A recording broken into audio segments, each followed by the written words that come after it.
Друзья, приветствую вас на канале Рецепт вкусной жизни. Меня зовут Настя Лосева. И сегодня в своем видео, наверное, не очень длинном, я хочу коснуться темы ухода за ремонтантной малиной. Даже, так скажем, не ухода, а что сейчас осенью можно сделать с ремонтантной малиной. Дело в том, что мне на канал у меня уже есть несколько видео про ремонтантную малину, потому что я считаю, что она имеет ряд безусловных преимуществ перед летней малиной, но многие мне пишут комментарии, и это видео будет как ответ на те вопросы, которые вы мне пишете, и на ваши комментарии. Итак, какие же комментарии мне сейчас в данный момент на 6 сентября приходят? Люди пишут о том, что сейчас во многих регионах нашей страны уже начинаются заморозки. И, соответственно, не успевают весь объем малины ремонтантной вызреть. Посмотрите, сколько ягод. Сейчас пройдемся, я покажу вам чуть ближе. Но вот здесь вот видно, вот они висят. До сих пор на этой малине огромное количество ягод. Я хочу вам сказать, что ремонтантная малина, она и потому так и называется. Она не перестает плодоносить. То есть в идеале, если бы в нашем климате, так скажем, было, например, вечное лето, как в некоторых регионах мира, то эта малина плодоносила бы постоянно. То есть она постоянно выпускала бы вот эти цветоносы и, соответственно, зрели ягоды. В нашем климате, так как у нас наступают холода, то, соответственно, эта часть ягод, которая постоянно есть на этой малине, она и пропадает. То есть не может быть такого, что ремонтантная малина отдала вам весь урожай и все прекрасно. Нет, на ней всегда ягоды, поэтому нас, дачников и огородников, всегда расстраивает, когда остается вот такое количество урожая. Давайте начнем с того региона, где я нахожусь. Я нахожусь в Приморском крае, во Владивостоке. У нас еще по-прежнему теплая температура воздуха, достаточно высокая, 25 градусов днем, сейчас вот, наверное, 20. И вообще урожай ремонтантной малины я собираю весь октябрь. То есть она у нас зреет до заморозков. Кстати, я в конце видео обязательно скажу, когда и как нужно обрезать малину, о нескольких способах. А также внизу в описании под видео оставлю вам ссылочки на остальные ролики, которые уже размещены на моем канале. Вы посмотрите, как я прореживаю несколько раз эту малину, потому что она нуждается в прореживании. Ну и как удобряю и по уходу за ней.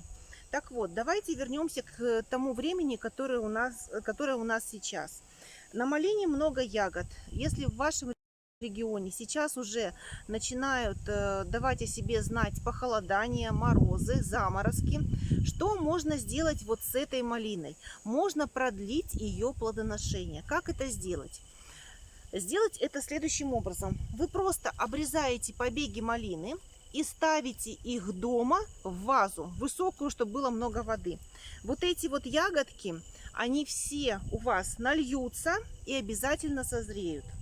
Это первое, что можно сделать. Второе, что можно сделать, вы берете сейчас, обрываете вот эти цветоносы, вот таким образом, вместе с ягодками, вот видите ягодки, и сушите их, и отправляете их в чай. У вас будет зеленый чай из малины. Это то же самое, что и засушить зеленые листья малины. От них тоже такой же будет аромат и такая же польза.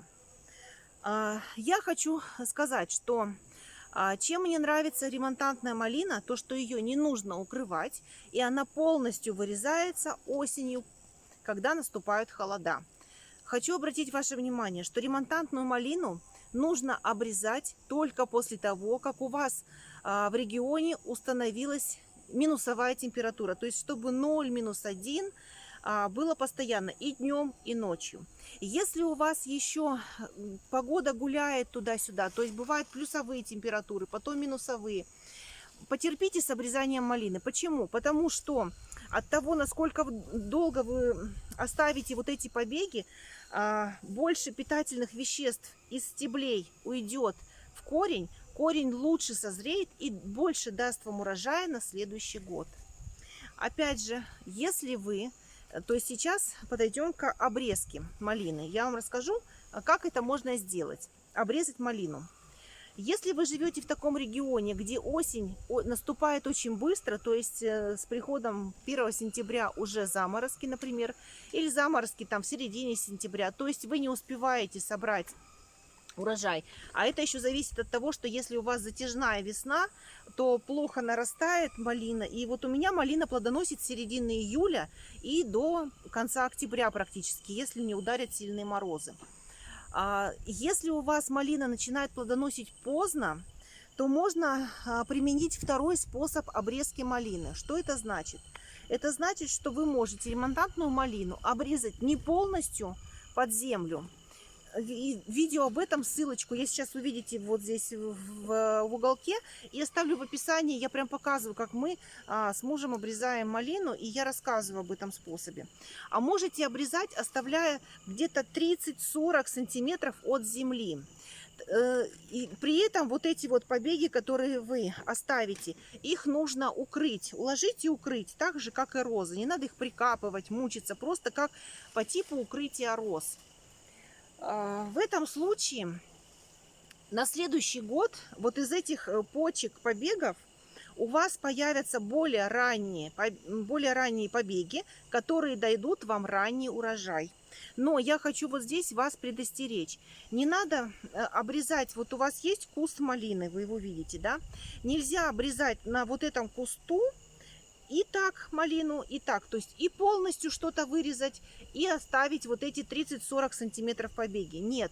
Выберите вот из этой всей грядки себе 2-3 кустика малины, которые вы обрежете на 30 сантиметров. И с этих 3-4 кустов, которые вы оставите, на следующий год вы получите более ранний урожай. А все остальные кусты срезайте полностью.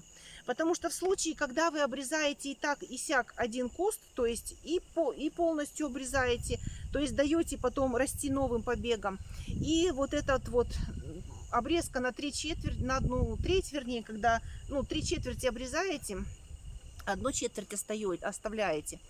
В этом случае у вас куст малины тратит силу и на ранний урожай, и на поздний. А это скажется именно на объеме и качестве урожая. Поэтому лучше, вот вы оставьте 3 куста, обрежьте их на 1/4, 1/3, ну, смотря какой высоты у вас побеги, ну, чтобы было хотя бы там 4 почки у вас осталось на побеге. Все, на следующий год все побеги из земли у этих кустов вы убираете, то есть не даете расти новым побегам из земли. У остальной грядки пусть побеги из земли растут, и вот получается, что с этих 3 кустов вы получите более ранний урожай, а с тех кустов, которые вы оставите и будете полностью вырезать, вы получите более поздний, но продолжительный урожай. Я желаю вам, чтобы у вас все получилось с ремонтантной малиной. Обязательно заглядывайте в описание к видео. С ремонтантной малиной все очень просто. Очень вкусно, поэтому рекомендую вам ее выращивать. Сейчас на рынке очень много сортов различных. Вы можете районированные сорта, посмотрите питомники, которые есть в вашем регионе. Желаю вам богатых урожаев и не забывайте отдыхать на своих дачах. Всем пока, до новых встреч!